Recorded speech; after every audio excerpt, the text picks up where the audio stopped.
શું તમે ક્યારેય વિચાર્યું છે કે જે માએ 9 મહિના લોહીનું પાણી કરીને દીકરાને ઉછેર્યો હોય એ જ દીકરો પ્રોપર્ટી માટે પોતાની જીવતી માને મરેલી સાબિત કરી દે?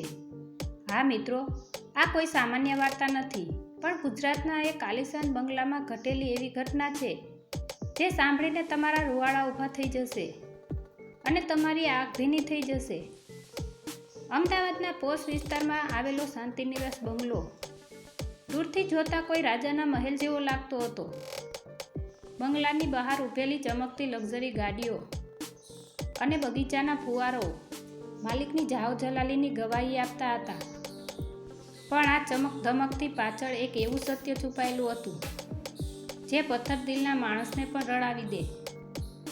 બંગલાના સૌથી પાછળના ભાગમાં જ્યાં કચરો રાખવામાં આવતો હતો ત્યાં એક નાનકડી અને અંધારી ઓરડી હતી. એ ઓરડીમાં ફાટેલી ગોદડી પર 70 વર્ષના શાંતાબા બેઠા હતા. તેમના હાથમાં એક જૂની લાકડી હતી જે ધ્રુજી રહી હતી. શાંતાબાના ચહેરા પરની કરચલીઓ માત્ર ઉંમરની જ નહીં પણ અપમાન અને વેદનાની પણ હતી. દીકરા અજય, થોડું પાણી આપને, શાંતાબાએ માંડ માંડ અવાજ કાઢ્યો. તેમનું ગળું તરસથી સુકાઈ રહ્યું હતું. થોડી વારમાં દરવાજો જોરથી ખુલ્યો. શાંતાબાનો મોટો દીકરો અજય અને તેની પત્ની માયા અંદર આવ્યા. અજયના હાથમાં પાણીનો ગ્લાસ નહીં પણ કેટલાક કાગળો હતા. ડોશી, અત્યારે પાણી શું કરે છે? આજ તો આ પેપર પર તારો અંગૂઠો મારી દે એટલે અમારે રોજની માથાકૂટ મટે, અજયે તોછડાઈથી કહ્યું.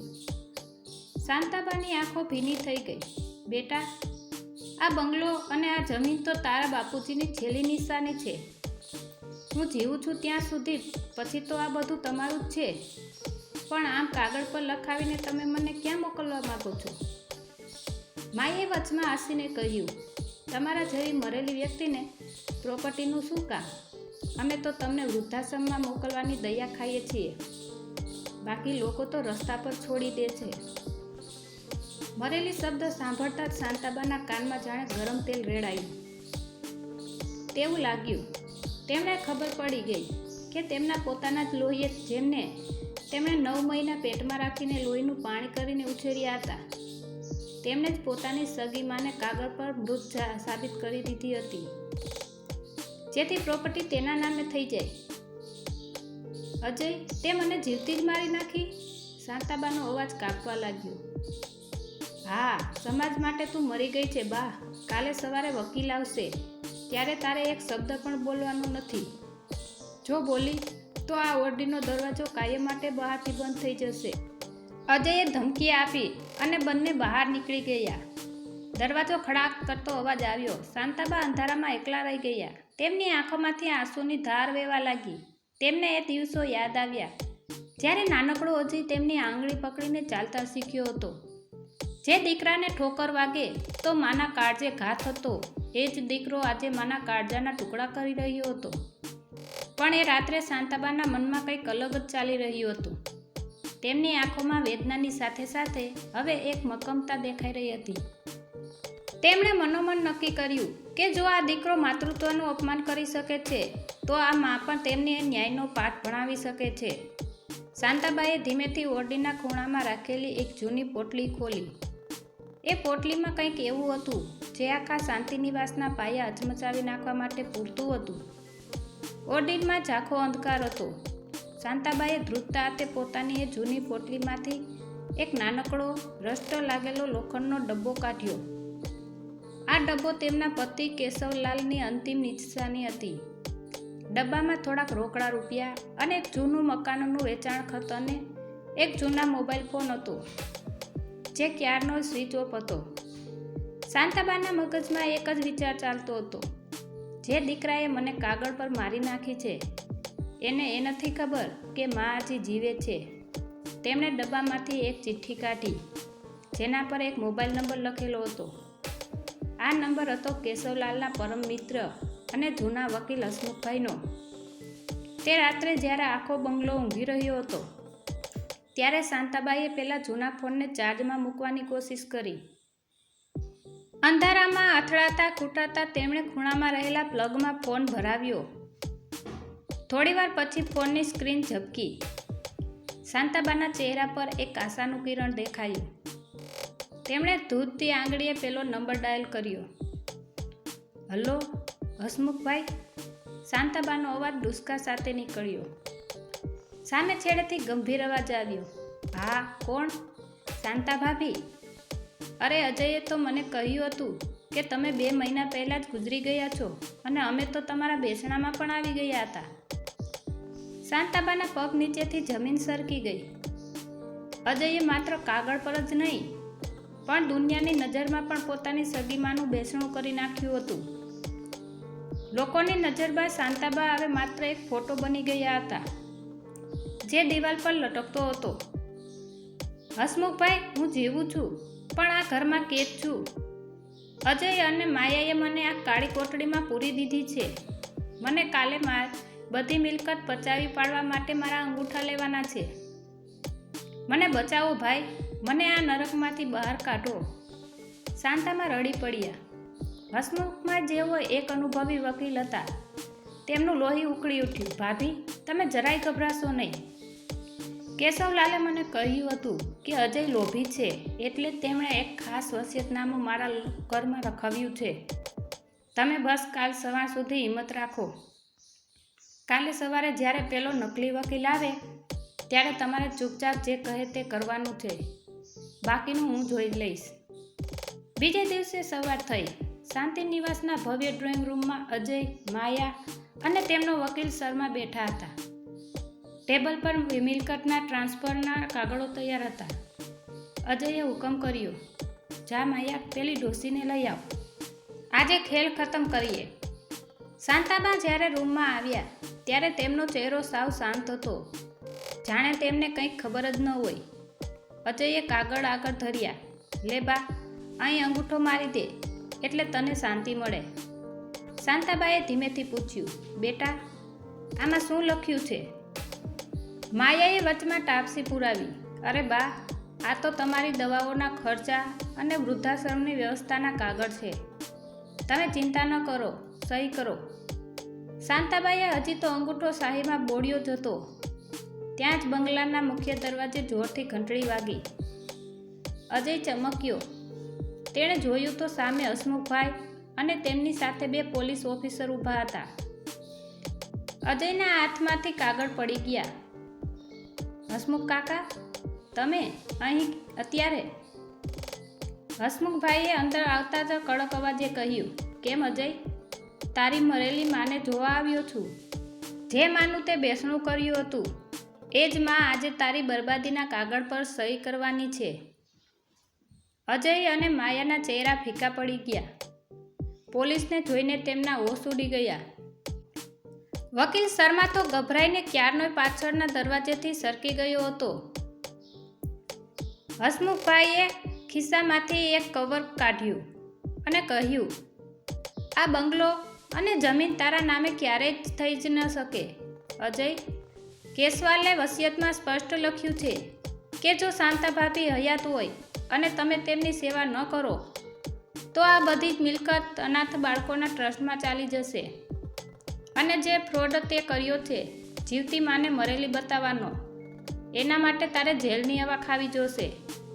જેવો પોલીસ ઓફિસર અજય તરફ આગળ વધ્યો, શાંતાબાઈએ મોટો અવાજ કર્યો, ઊભા રહ્યો સાહેબ, મારા દીકરાને હાથ ન લગાડતા.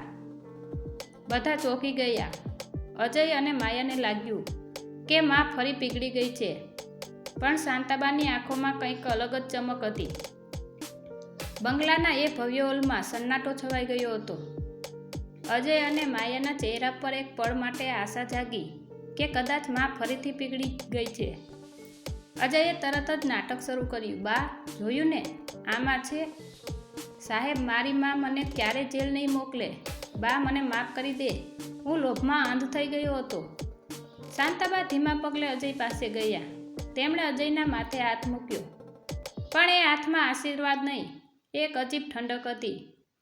તેમણે પોલીસ ઓફિસર સામે જોયું અને મક્કમ અવાજે કહ્યું, સાહેબ, મેં એમ કહ્યું કે મારા દીકરાને હાથ ન લગાડતા, પણ એનો અર્થ એ નથી કે મેં એને માફ કરી દીધો છે.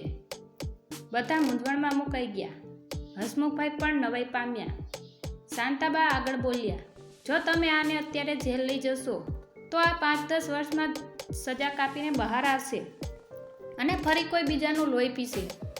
મારે આને જેલની કોટડીમાં નહીં પણ જિંદગીની અસલી જેલમાં પૂરવો છે. શાંતાબાઈએ હસમુખભાઈ તરફ જોઈને કહ્યું, હસમુખભાઈ, તમે હમણાં જ વસિયતનામાની વાત કરીને એમાં એમ લખ્યું છે કે જો હું જીવતી હોઉં અને આ લોકો મારી સેવા ન કરે તો મિલકત ટ્રસ્ટમાં જાય. પણ મારે હવે આ મિલકત ટ્રસ્ટમાં નથી આપવી. મારે આ બંગલો અનાથ બાળકો માટેનો આશ્રમ બનાવવો છે, પણ એક શરતે. અજયની આંખો ફાટી ગઈ. બા, તું આ શું બોલે છે? અમારું શું થશે? શાંતાબાએ માયા અને અજય સામે જોયું. તમારે બંનેએ આ બંગલામાં જ રહેવાનું છે, પણ માલિક તરીકે નહીં. મેં જે અંધારી ઓરડીમાં મહિનાઓ કાઢ્યા છે એ જ ઓરડીમાં તમારે રહેવાનું છે. આ બંગલાના અસલી માલિક હવે આ શહેરના અનાથ બાળકો હશે.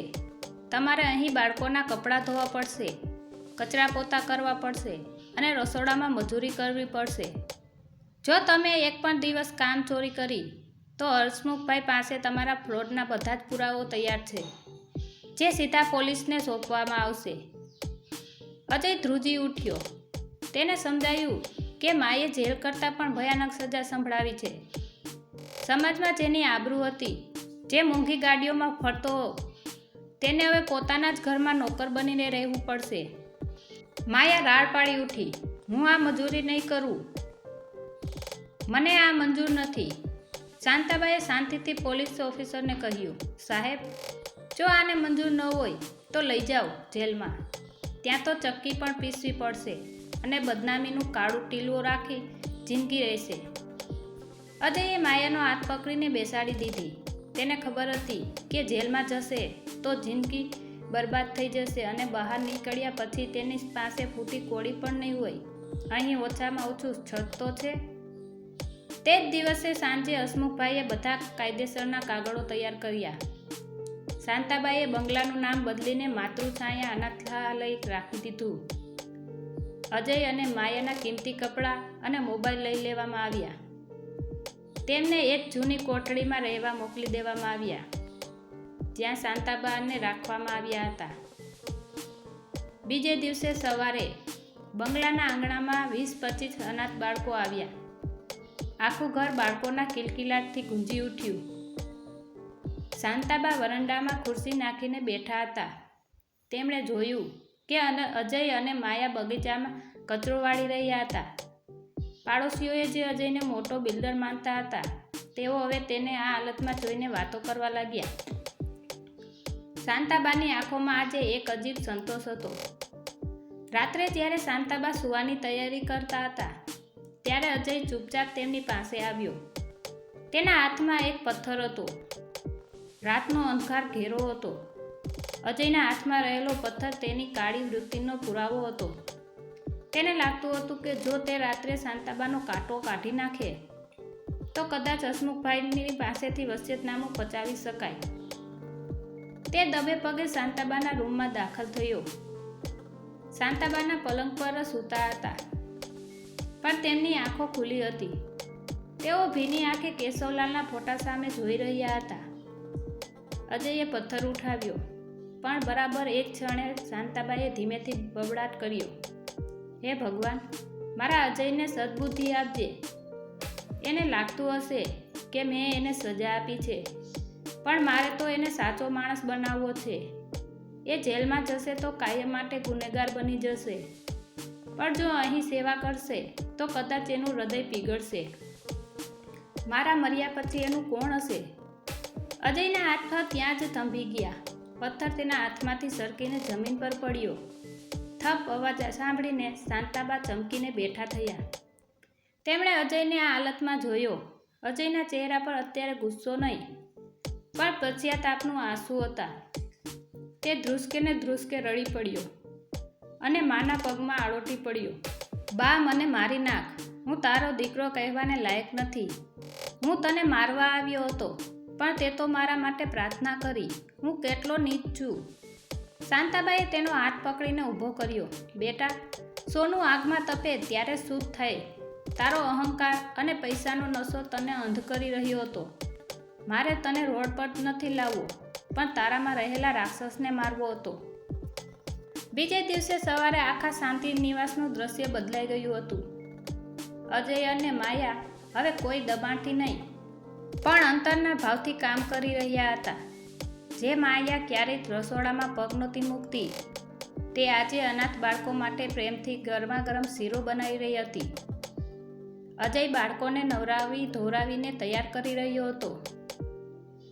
એક નાનકડા અનાથ બાળકે જ્યારે અજયને પપ્પા કહીને બોલાવ્યો, ત્યારે અજયની આંખોમાં જે ચમક આવી તે કરોડો રૂપિયાની કમાણીમાં પણ નહોતી. તેને સમજાઈ ગયું હતું કે સાચું સુખ પ્રોપર્ટીમાં નહીં, પણ પ્રેમ અને સેવામાં છે. વર્ષો વીતતા ગયા. શાંતાબા હવે બહુ વૃદ્ધ થઈ ગયા હતા. એક દિવસ સવારે અજયે જોયું તો શાંતાબા ખુરશીમાં બેઠા બેઠા જ કાયમ માટે પોઢી ગયા હતા. તેમના ચહેરા પર એક અજીબ શાંતિ અને સ્મિત હતું. અજયે જોયું કે શાંતાબાના હાથમાં એક કાગળ હતો. એ હસમુખભાઈની નવી વસિયત હતી. તેમાં લખ્યું હતું, જો અજય અને માયા ખરેખર બદલાઈ જાય અને નિસ્વાર્થ ભાવે બાળકોની સેવા કરે તો આ આશ્રમના સંચાલક તરીકે તેમને જ રહેવા દેવા. મિલકત ટ્રસ્ટની જ રહેશે, પણ મારા દીકરાઓ આ આશ્રમના વાલી બનીને અહીં માનભેર રહી શકશે. અજયે આશ્રમના સામે જોઈને માને વંદન કર્યા. આજે તે ભલે કરોડોનો માલિક નહોતો, પણ સેંકડો બાળકોનો પિતા અને એક આદર્શ પુત્ર ચોક્કસ બની ગયો હતો. આ વાર્તા આપણને શીખવે છે કે માતા પિતા એ ઘરનો બોજ નથી, પણ ઘરના આશીર્વાદ છે. સંપત્તિ તો કદાચ ફરીથી કમાઈ શકાય, પણ મા બાપના આશીર્વાદ એકવાર ગુમાવ્યા પછી ક્યારેય પાછા મળતા નથી. જે સંતાનોમાં મા બાપને જીવતે જીવ દુઃખ આપે છે, તેઓ અંતે પસ્તાવાના આંસુ જ સારે છે. મિત્રો, આ વિડીયો ગમ્યો હોય તો વિડીયો લાઈક કરો, શેર કરો